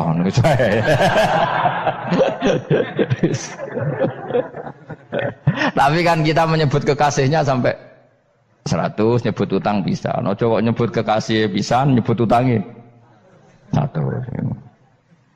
Berarti yang sampeyan ditakoki pangeran, kowe nyebut kekasih wong pira pisan, nyebut utang 100, dasar rayu utang nomor-nomor kan. Ya ada, saya termasuk orang yang enggak setuju tadi. Jadi kalau redaksi sholawat cari yang mujinya Nabi lebih lebih banyak, karena itu nanti lebih diridhoi Allah Taala. Coba Allah sendiri kalau nyebut nabinya itu hitung saja. Laqad ja'akum rasulun min anfusikum. Jadi rasulun min anfusikum, seorang rasul yang sejenis dengan kamu. Terus azizun, orangnya sangat terhormat. Alaihi ma'anitum, rasul ini siap menanggung apa yang kalian tidak mampu. Kowe ra bakal mlebu swarga barokah syafaate Nabi akhirnya mlebu swarga. Kowe ra kelar korban, Nabi tahu mengorbankan kita semua. Dokha Rasulullah bikabse ini terus hada an ahli wa hada amman lam yudokhi min mati. Jenenge alihima anittum. Nabi menanggung apa yang kalian berat. Azizun, Nabi itu ali terus harisun alaikum. Nabi sangat berkomitmen menyelamatkan kalian. Haris itu keinginan yang berlebihan itu jenenge apa? Haris, kiai kuno namanya ini ngungseng, keinginan yang over. Nabi itu sangat berkeinginan kita ini maslahat. Terus bil mukminina raufur. Allah yang super saja kalau nyebut nabinya nyifati sebanyak itu. Ada ayat lagi misalnya, Rabbana wab'ats fihim rasulam minhum yatlu alaihim ayatika. Muhammad itu siapa? Seorang rasul yang membacakan ayat-ayat Allah. Wa yu'allimuhum, seorang rasul yang mengajari mereka alkitab wal hikmah. Wa yuzakkihim, seorang rasul yang membersihkan akhlak-akhlak kita. Jadi artinya Allah punya tradisi kalau nyifati rasul itu banyak. Juga nyifati orang-orang sekeliling rasul. Makanya menurut saya mazhab Syiah itu enggak pas. Karena Allah kalau nyifati Rasulullah itu jika nyifati orang-orang di sekeliling Rasulullah, dan itu dengan pujian. Yaitu Muhammadur Rasulullah walladzina ma'ahu asyidda walal kufar ruhama'u bainahum tarahum ruk'an sujada yabtawuna fadlan minallahi warid wa nasimahum fi wujuhim min atharis sujud. Itu kan panjang sekali, dan orang-orang sekeliling Muhammad adalah begini. Kayak apa Allah muji para ashabu Rasulillah? Masa kita ikut kelompok yang menghina ashabnya Rasulillah? Makanya kita tetap madzhab ahli sunnah wal jamaah, yaitu mencintai semua sahabat, karena Allah saja yang Tuhan mensifatinya dengan sehormat itu. Mensifati ashabu Rasulillah, disifati orang-orang yang saling kasih sayang sama orang mukmin. Tarahum ruk'an, sujud, dan komitmen hidupnya untuk rukuk dan sujud. Simahum fi wujuhim min asari sujud. Sudah asari sujud tidak usah diterjemah, nanti sensitif. Cuma setahu saya asar sujud itu nanti setelah di akhirat orang sering sujud itu jabahnya itu ada nurnya. Tapi kalau ada yang nafsirkan asari sujud itu warna tertentu ya semboy, itu sensitif. Yang jelas asari sujud itu ya sudah seperti itu. Seneng kamu kok hasut. Kowe nyen provokator, nak ono apa ya? Ada hal yang begitu terus mau berlebihan. Uteke ya khisimun. Nah, kula ora ada kepentingan pokoknya ayat si mahum fi wujuhim min atharis sujud, bahwa dalam jabahnya itu ada asaris sujud. Itu masyhur kan, saya terangkan ya, tapi kowe aja sensitif loh, biasa wae. Suatu saat Rasulullah itu ngendikan begini, nanti saya kata Nabi akan nyafaati kalian semua. Sahabat-sahabat tanya, ya Rasulullah dengan sekian miliar orang bagaimana kamu mengenali kita? Saya ulang lagi, suatu saat saya nanti akan nyafaati kalian, karena saya kenal kalian. Maksudnya di akhirat. Ya apa? Di akhirat. Terus sahabat tanya, ya Rasulullah bagaimana engkau mengenali kita sementara nanti di akhirat bermiliar-miliar orang gitu. Terus Nabi ngendikan gini, jika kamu punya unta dengan tanda tertentu, saya ulang lagi, jika kamu punya unta punya tanda tertentu, dalam jidatnya ada begini, dalam tangannya ada gini, dalam kakinya ada gini, maka apa kamu bisa membedakan untamu dengan unta orang lain? Ya bisa ya Rasulullah, karena unta kita khas. Misalnya kaki depannya ada putihnya, kaki belakangnya ada putihnya, dalam baduknya ada putihnya.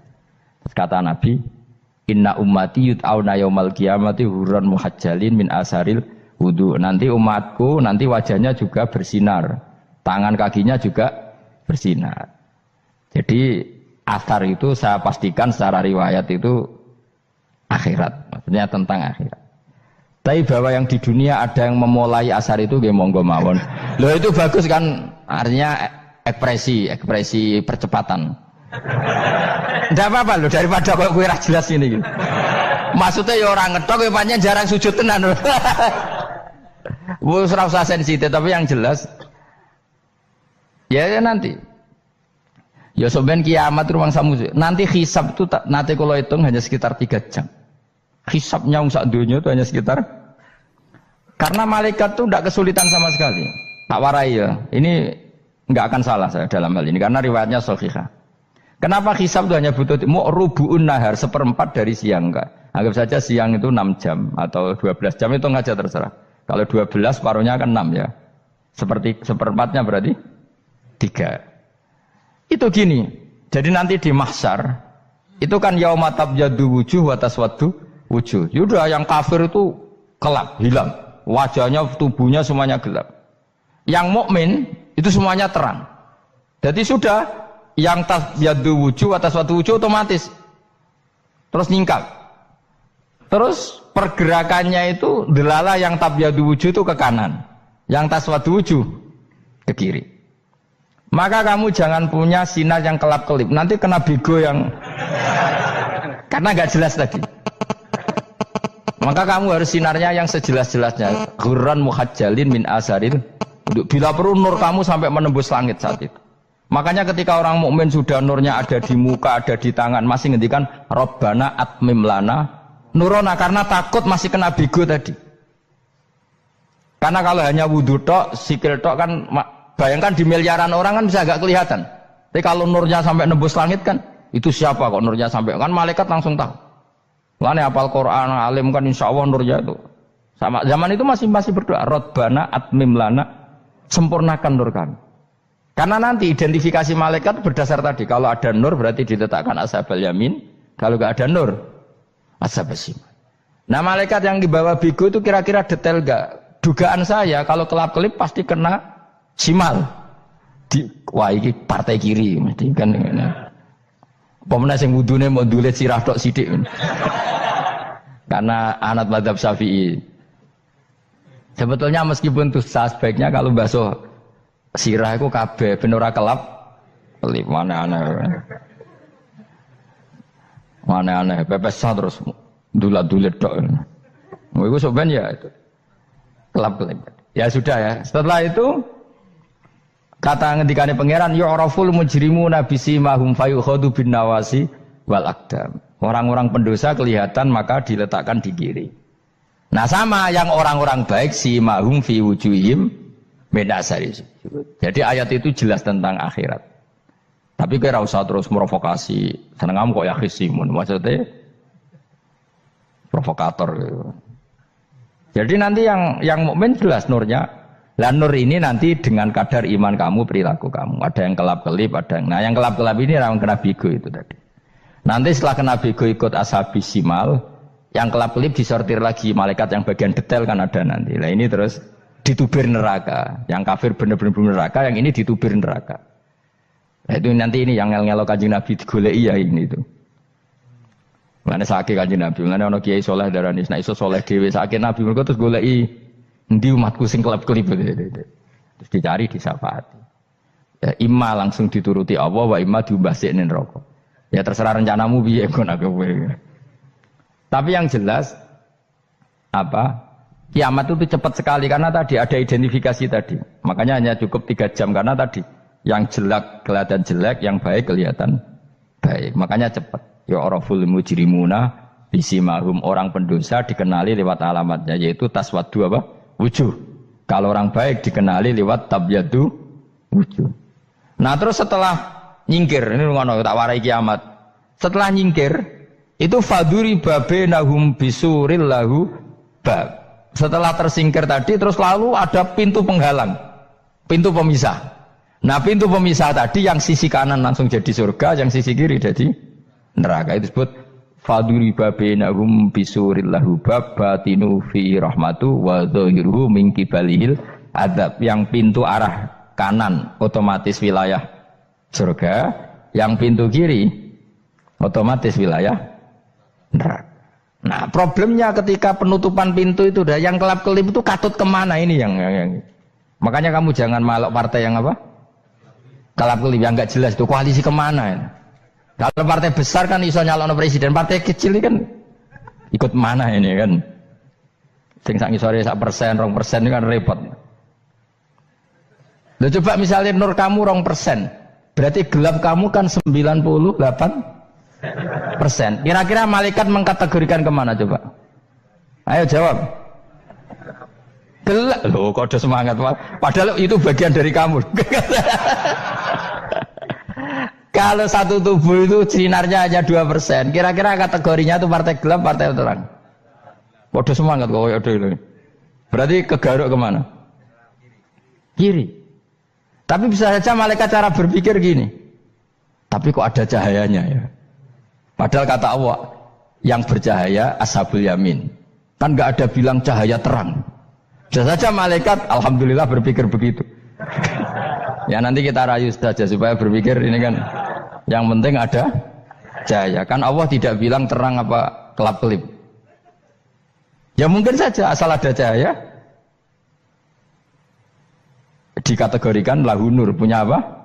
Nur. Tapi yang jelas saat itu pun yang sudah punya cahaya masih berdoa Rabbana atsmim lana nurona. Ya Allah saya mohon sekali nur-nur kami sempurnakan. Jadi ini saya bantu teman-teman yang hafid-hafid supaya tahu maknanya ya. Dan yang enggak hafid ya dengar ya. Kalau nur itu penting. Makanya Nabi itu kayak apa? Nabi itu orang super. Itu kalau ngendikan wa mat'al min fauqi nuran wa min tahti nuran wa an yamini nuran wa an simali nuran, sampai terakhir Nabi masih mendoa untuk dirinya waj'alli nuran, dan semua tubuh saya jadi nur. Jadi Nabi sudah gitu. Ya Allah jadikan sisi depanku nur, belakang kami nur, kanan nur, kiri nur, terakhir itu apa? Waj'alni nuran, dan doa semoga semua tubuh saya jadi nur. Itu termasuk doa yang sering saya baca. Karena saya takut kelap-kelip tadi, ini bahaya ini kalau malaikat. Saya tidak tahu cara berpikir malaikat tadi. Apa ngitung 98% maka dikategorikan apa? Gelap. Apa dihitung nurnya saja? Wong instruksinya Allah kan yang ada nur ashabul yamin. Meskipun kelap-kelip kan punya nur. Saya tidak tahu nanti ikut 2% ikut mana kalau di partai koalisi itu? Ya, ikut yang menang biasanya, ikut yang apa? Ya paham ya, makanya saya mohon kalau wudhu itu usahakan sempurna, terutama wudhu sholat.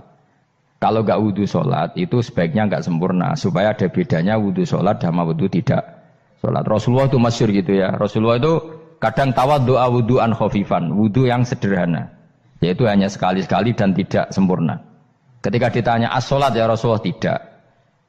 Misalnya saya habis makan, mau tidur, biasanya ya wudhu, tapi tentu tidak perlu sesempurna kayak wudhu sholat, biar ada bedanya. Rasulullah juga gitu, beberapa kali beliau wudhu tapi tidak sesempurna wudhunya untuk sholat. Masyhur itu di riwayat tawaddu'a wudhu'an khafifan duna wudhu'ihi lis sholat. Tapi kalau wudhu untuk sholat asbaghal wudhu, menyempurnakan wudhu. Jadi supaya ada bedanya wudhu sholat dan wudhu tidak sholat.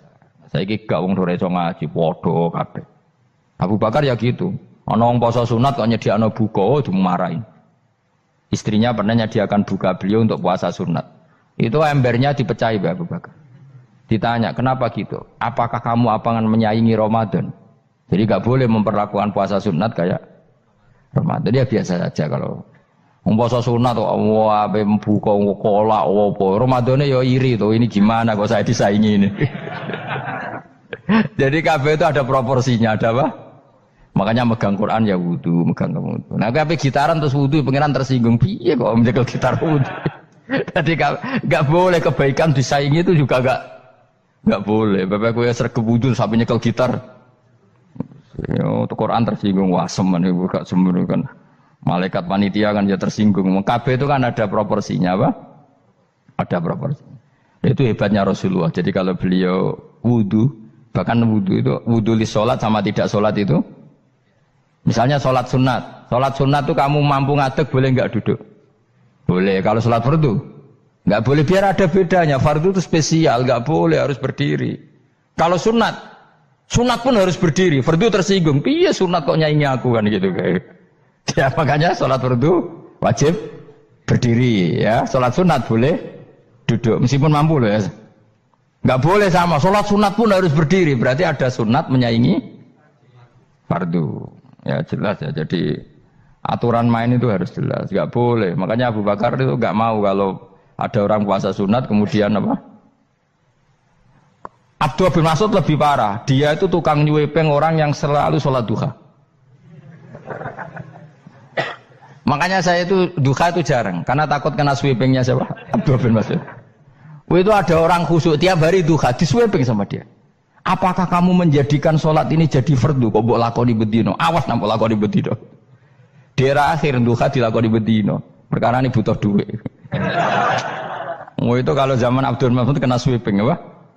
Karena berarti menandingi fardu. Yes, kira usah anut ilmu ku bahaya itu di sensitif. Cuma ini kan ilmu tetap tak utarakan. Biar kamu tahu, nggak boleh fardu disaingi itu nggak.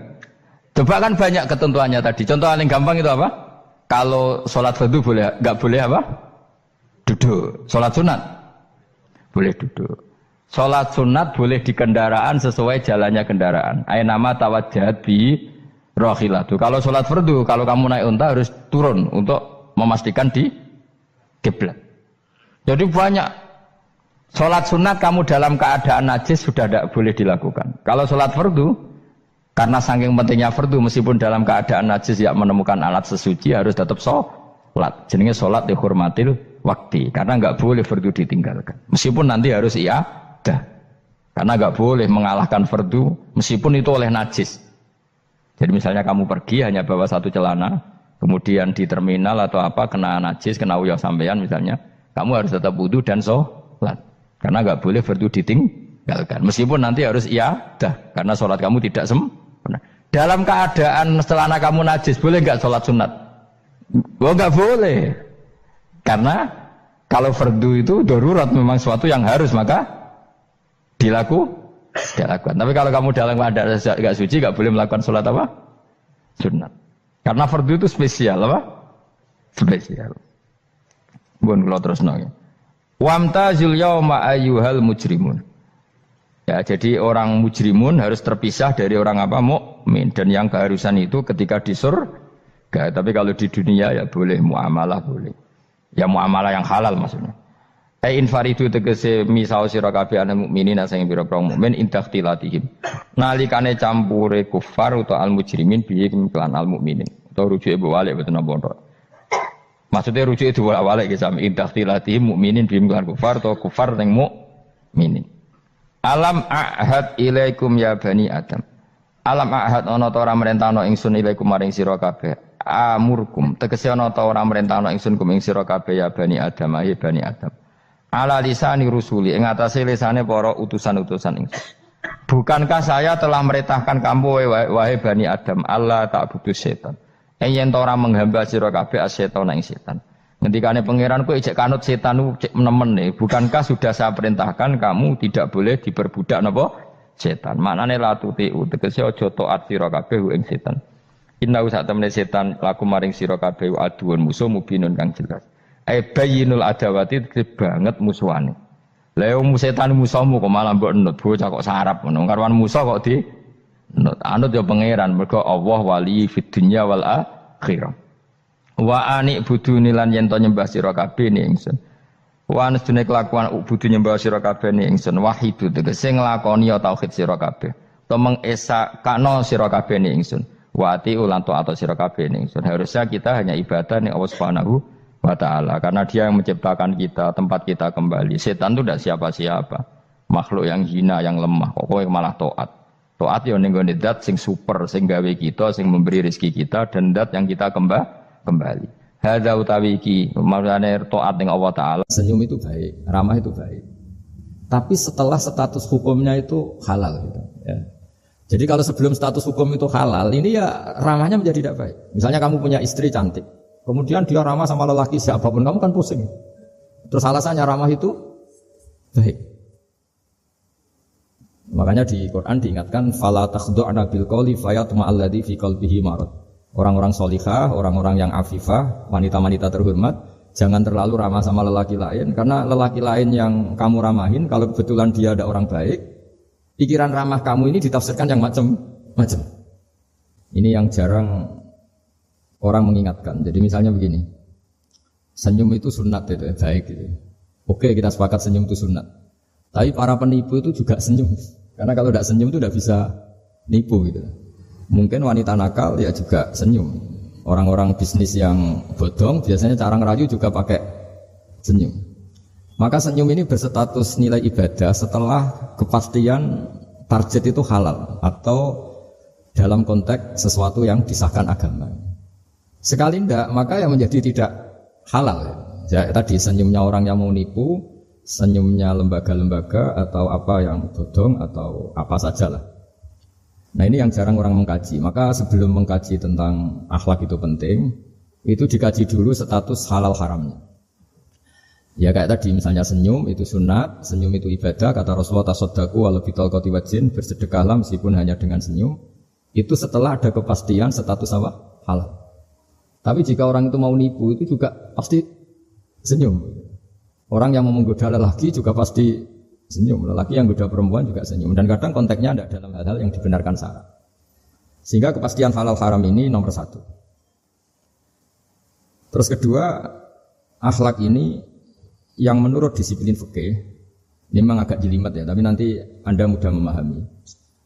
Akhlak, misalnya ekspresi senyum atau ceria, itu dianggap sunat. Kalau dalam fikih dianggap sunat. Sunat itu ya tidak sampai wajib. Tapi ada konteks tertentu yang sunat ini menjadi wajib. Misalnya kita sebagai dai ya, sebagai ustadz itu, orang-orang yang nakal ini bawaannya senyum, ramah. Tapi kita yang ustadz ini bawaannya merengut, cemberut. Sehingga kecenderungan orang itu mengidolakan yang nakal, meninggalkan. Wassalamualaikum. Nah ini penting. Mudah-mudahan apa yang telah disampaikan tadi bisa menambah keimanan kita dan ketakwaan kita kepada Allah Subhanahu wa taala. Assalamualaikum warahmatullahi wabarakatuh.